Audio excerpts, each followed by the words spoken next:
Mungkin ada update apa nih? update apa nih Ya, Bang? jadi ini kan banyak teman-teman media yang bertanya terkait dengan masalah gugatan klien kami Tengku Dewi ke suaminya Andrew Andika, ya. Jadi beberapa waktu yang lalu kami pernah sampaikan gugatan sedang diproses dan mungkin akan kita daftarkan di hari Jumat minggu yang lalu. Tapi karena pada waktu Jumat itu ada beberapa yang perlu masih difinalisasi dan waktunya juga sangat pendek karena di hari Jumat, kita rencanakan di hari Kamis, di hari Senin. Tapi karena di hari Seninnya itu juga ada hal-hal yang masih belum tuntas dalam pembuatan gugatan perceraiannya, karena kan harus hati-hati juga membuat gugatan perceraiannya. Jadi gugatan perceraian Tengku Dewi itu baru kita selesaikan hari ini, hari Kamis, dan sudah kita daftarkan by e-court ya, online ya, by e-court. Dan tadi itu kita lakukan pendaftarannya sekitar jam 14.36 ya. Jadi 14.36 itu sudah kita daftarkan dan sudah terkonfirmasi dari WA Mahkamah Agung Republik Indonesia ya. Ini ada WA-nya yang bicara terkait dengan pemberitahuan informasi pendaftaran online ya. Tanggal pendaftaran hari ini tanggal 6 Juni 2024. Nomor register pendaftarannya PACBN, berarti Pengadilan Agama Cibinong 0606 2024 WIL ya. Jadi tinggal menunggu nomor perkara, karena biaya pendaftaran atas gugatan juga sudah kita bayarkan ya sesuai dengan hukum yang terbit. Jadi tinggal menunggu jadwal sidang dan juga tinggal menunggu nomor perkara. Biasanya memang kalau kita daftarkan hari ini dia memerlukan, apalagi jam 14.36, dia masih memerlukan beberapa waktu untuk melakukan proses sampai terbitnya nomor perkara. Jadi mungkin dalam 1-2 hari ini nomor perkara sudah keluar, hanya nunggu itu. Tapi secara formal gugatan perceraian Tengku Dewi kepada suaminya Andrew Andika sudah kita daftarkan hari ini tanggal 6 Juni 2024 jam 14.36 ke Pengadilan Agama Cibinong. Jadi fisik gugatannya bisa diperlihatkan ya. Tahan dulu Pak.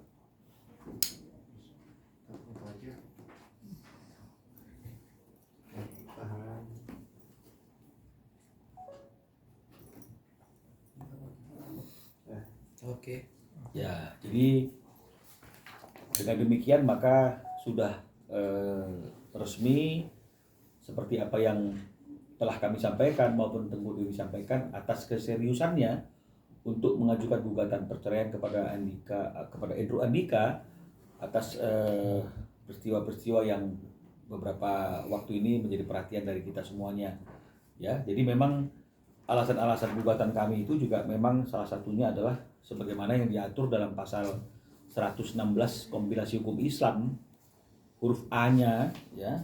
Itu memang dengan jelas diatur dalam kompilasi hukum Islam tersebut ya. Di huruf A-nya itu dikatakan adalah perceraian dapat terjadi karena alasan atau alasan-alasan itu ada A sampai F, tapi kita ambil yang poin A-nya, yaitu salah satu pihak berbuat zina atau menjadi pemabuk, pemadat, penjudi dan lain sebagainya yang sukar disembuhkan ya. Jadi alasannya adalah sebagaimana diatur dalam pasal 116 huruf A Kompilasi Hukum Islam yang menyatakan bahwa perceraian dapat terjadi karena alasan atau alasan-alasan, karena memang ada sampai F itu alasannya, jadi boleh satu atau gabungan dari berbagai macam alasan, tapi ini yang kita pakai adalah huruf A-nya yang mengatakan alasan perceraian itu karena A, salah satu pihak berbuat zina atau menjadi pemabuk, pemadat, penjudi dan lain sebagainya yang sukar disembuhkan. Jadi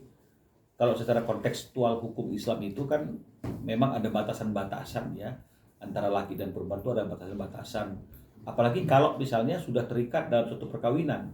Ada beberapa hadis yang kami cantumkan di sini yang menyatakan bahwa seyogianya ya masing-masing orang yang sudah terikat dalam perkawinan itu menjaga kesucian rumah tangganya. Nah, jadi sudah ada batasan-batasan. Nah, kalaupun dia ketemu dengan lawan jenisnya sebaiknya dalam pertemuan itu juga didampingi oleh orang yang menjadi muhrimnya. Nah, jadi kalau misalnya kemudian seperti apa yang kita ketahui bersama itu, Endro Andika ini kan dia memiliki hubungan yang tanda petik spesial dengan wanita-wanita yang bukan muhrimnya, bahkan sampai ada pengakuan dari orang tersebut kepada Teguh Dewi karena kasihan misalnya atau apapun alasannya pernah nginap di rumah itu misalnya kan ini, dan orang itu belum bersuami kalau nggak salah seperti itu ya. Jadi ini juga menjadi satu catatan yang bisa kita artikan itu suatu pelanggaran yang tidak menjaga kesucian rumah tangga, dan itu sama saja dengan perzinahan kan begitu kira-kira intinya. Jadi itulah yang menjadi alasan kami dalam gugatan perceraian ini, disertai tentu dengan beberapa dalil-dalil lain baik secara hukum maupun secara hadis. Abang Saya kira seperti itu. terkait tuntutan sendiri bang, mungkin ada tuntutan apa saja dari Ya. Mbak Teguh Dewi? Tuntutan ya, berarti ini kan bicara mengenai masalah akibat putusnya perkawinan karena perceraian ya. Yang kami masukkan dalam gugatan ini hanya mengenai masalah hak asuh anak ya. Jadi anaknya itu ada 2 ya. Karena kalau kita bicara mengenai masalah sejak kapan seseorang itu bisa dikatakan sebagai suatu subjek hukum untuk berbagai kajian dan kepentingan hukum, itu anak yang dalam kandungan juga sudah dianggap sebagai subjek hukum ya, meskipun belum dilahirkan ya. Nah, jadi oleh karena itu di sini ada 2 anak, satu anak yang sudah lahir 3 tahun yang lalu lebih kurang yang bernama Ehsan ya, Ehsan Ryan Fisher ya. Dan kemudian adalah anak yang masih dalam kandungan yang sekarang jalan 8 bulan. Dan 8 bulan sudah di USG kan kemarin sudah disampaikan, anaknya wanita, dan anak itu ada dalam kandungan Dewi selama masa perkawinan antara Dewi dengan Andrew. Jadi nggak perlu diragukan lagi siapa yang menjadi ayah dari anak tersebut ya. Jadi makanya dalam gugatan kita sampaikan ada 2 anak ya, satu lahir bernama Ehsan tadi itu, satu lagi dalam proses ya. Jadi itu yang bicara mengenai masalah hak asuh kepada anak-anak ini, atau hadanah kalau secara hukum muslimnya itu namanya hak pemeliharaan. Dan anak di bawah umur memang seyogianya itu berada dalam pemeliharaan ibunya, apalagi anak yang akan dilahirkan dalam beberapa bulan ke depan, sebulan ke depan mungkin, itu udah pasti sangat bergantung kepada ibunya. Jadi hak asuh ini yang kita mintakan. Nah, terkait dengan masalah harta gono ini tidak kami cantumkan dan kami mintakan dalam gugatan perceraian ini, mengingat antara Teguh Dewi dengan Endro Andika, mereka sudah memiliki perjanjian pranikah ya ketika mereka melangsungkan perkawinan, sehingga tidak ada harta gono gini karena mereka ada perjanjian pranikah yang memisahkan harta. Jadi tidak ada percampuran harta. Jadi tidak kami masukkan karena sudah jelas semua yang menjadi kekayaan dan harta Teguh Dewi akan menjadi milik kepunyaannya, yang sebaliknya apa yang menjadi milik daripada Andrew itu juga akan menjadi milik Andrew.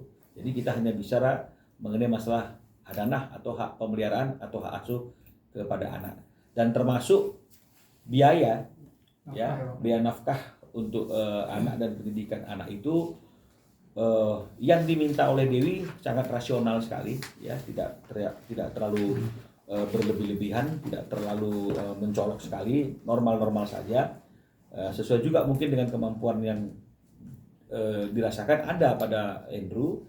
Itu hanya sebesar 20 juta rupiah per bulan Untuk 2 apa? untuk 2 orang anak ya. Jadi masing-masing Dewi bilang cukup lah bang, 10 juta aja cukup lah ya untuk anak.